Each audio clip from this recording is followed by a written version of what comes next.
Georgia's archery season starts 7 days from today. I am just freaking boiling. I'm finally. I get a ton of DMs, emails, phone calls asking what's in my pack, what bow am I using, what broadheads, all this good jazz. And I'll tell y'all, like I tell everybody else, it depends on the day. What I'm going to do today, though, is go over in detail what's going to be in my pack, what bow am I using, broadheads, everything for this opening weekend. Now, majority of these items are probably going to be in my pack every time I go to the stand, but as far as arrows, broadheads, and bows, it just depends. Because actually what I'm doing with bows and broadheads is kind of going in line with whatever bows I haven't got a chance to take an animal with yet. And right now, the APA is going to be the first one. And before I get too far into the video, just so you know, if you're not subscribed, you're going to miss out on possibly winning a new bow. I have a Dart and Consequence right hand 70 pounds. I'll set it to whatever draw length you want before shipping that I'm going to be giving away once we hit 10,000 subscribers on this channel. And we're getting close. Anyways, back to the reason why y'all are here. The APA Black Mamba Pro is going to be my opening weekend bow because, like I said, they were the second company to send me a bow, and I haven't had a chance to take anything with it, not from lack of trying with hogs this summer, but they just didn't want to cooperate. I am going to be running a 3-pin slider Spa Hog Fast Eddie XL, good old Hamskea Hybrid Hunter Pro, some Conquest Free Control bars. This will be on every bow no matter what. This is actually the quick draw from Tethered, and I'll show you what that's for a little bit later, but basically it makes it to where I can just hang my bow on the tree, get it off real quick when I'm ready to shoot, and put it back when I'm hopefully done shooting. As far as arrows go out of the APA for opening weekend, I'm gonna have the Black Eagle Focus. This is a brand new arrow. It hasn't been on the market, I don't know, not even a month from today if I'm not mistaken. Got these things all bougied up with the whitewater wraps and the Tack Driver 2.25s from Tack Veins. Been running those for I don't know how long, and that's probably my favorite fletching that I've personally used. A great GPI, comes with about a 55-60 grain focus system. I can't remember because they keep changing it. Total arrow weight's around 480 grains if I'm not mistaken, and the APA is shooting it real good, so I'm gonna stick with it. And just so y'all can see how good or bad of a shot I'm gonna be that particular morning, I'm gonna be running some nocturnal light edge shift knocks on the back of those Black Eagles. For a release, I'm going to be running the Stan Onyx Click with the fat thumb barrel, which comes with it. This has been a release that I've just shot the absolute snot out of, and I'm very comfortable with it, and I don't plan on changing anytime soon. Kind of skipped around a little bit. Broadhead wise, I'm actually probably going to be running one of the Rages on opening weekend. Rage has done a lot of revamping here in the past probably 2 years. They've really stepped up the game, brought back quality control as far as production goes. And I'm really interested to try out one of the tri-pans, one of the hypodermics, or even the 2-blade no-collar. Basically, every time I shoot a deer, I'm going to switch to a different broadhead just for testing and playing and seeing what I like, what I don't like, and giving y'all something to look at. As far as my Bino harness, which I never leave home without it, I got the Badlands Easy harness. This is the mud color. I really like solid colors when it comes to Bino harnesses. The rangefinder pouch here, which is really nice, magnetic, close and open. Stays open with magnetic on the back side so I can get to my Alpine Optics Crestone rangefinder. This is what I really like about this Bino harness. There's no magnets up here. It's just a really rubbery cord that keeps everything real quiet.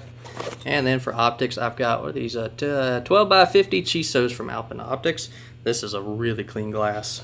And really the only thing I'm missing that I may have with me on this Bino harness, other than what you just saw here, is probably some Allen keys right here. Now I've got lock-ons, ladders, we've also got some enclosed blinds on some of the properties, but majority of the time I'm probably going to be hunting out of a saddle. I started running a saddle last year, no professional by any means, not claiming to be. I'm not going to preach to y'all about how saddle's the best thing and you all need to do it. Personally, I really like it. This is the Phantom Tethered.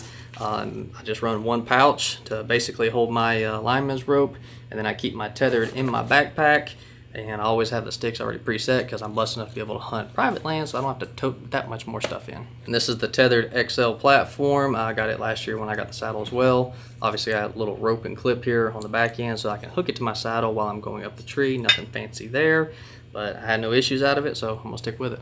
Once again, this is not a video to push you towards one product or another, but if I can preach to you about anything during this video and you're a saddle hunter or you're thinking about getting into saddle hunting and you don't have a pair of knee pads, Lord, go buy you some yesterday. There was multiple occasions where I forgot my knee pads and got up in the tree, and it sucks. Just promise you, get the knee pads. They're well worth the 60-70 bucks. I don't have them down here, and I'm not about to take y'all through my drawers to find them, but I am going to be running the Badlands and Air top and bottom. They sent them to me in the OG pattern, which is fine because early season, a little bit of green, nothing wrong with that. But later on, towards the middle, end of the season, I will be running their new GT pattern, which looks like that, and it is fabulous. I didn't think what else I'm forgetting. Oh, there was something in the saddle. So this little beauty right here goes back to that quick draw y'all saw on my bow with the little hook on it. This goes around your tree. This is the HYS strap from Tethered, and you just literally take that little quick draw and hook it on there and you're good to go. You can take the bow off real quick when you're ready to shoot, hang it back up when you're not ready to shoot, but obviously it's got little loops that go all the way around the tree, so my backpack and anything else, quiver, I can just snap it on wherever I need to and I'm good to go. As far as camera equipment and filming equipment goes, I'm going to be running the Sony a7 III this year with a 50mm lens. I need to get a longer lens to be able to zoom in a little bit better, but I'm just starting out with it, so that's what I'm going to run for right now, but I can always upgrade a lens later. And Painted Arrow products, Lord, I have had I've used the snot out of this right here. This is their Mag Pro Micro Arm, and if you're familiar with Painted Arrow, they've actually got a bracket, which I got one of those too, that mounts behind your stabilizer on your bow, and it's actually got this exact same attachment to where you can take your phone once you put the magnet on there and film your hunts. You can either film facing whatever you're going to shoot at, or you can flip the camera and do a selfie. This right here is going to act as a second camera for me for my iPhone, because it'll probably be above me somewhere,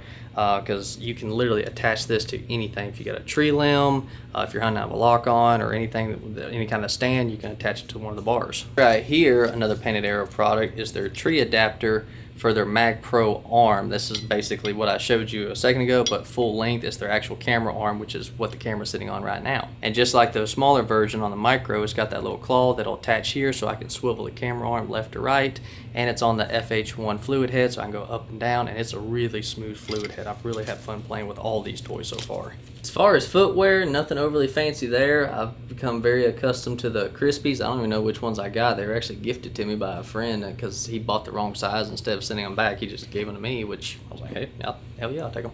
And those boots I pretty much wear all year round on the farm when I'm going to put out food plots, bait, check cameras, and of course hunt in too. Standing in the platform all day, they've got a lot of flexibility, a lot of comfort, so I've really enjoyed those. But that's basically my gear dump for this coming weekend. I'm really excited to get out there and start hunting, and not just looking at deer, but also having everything there to be able to film and hopefully put something on the ground and show y'all what some of these broadheads and some of the gear I'm going to be using can do to these critters.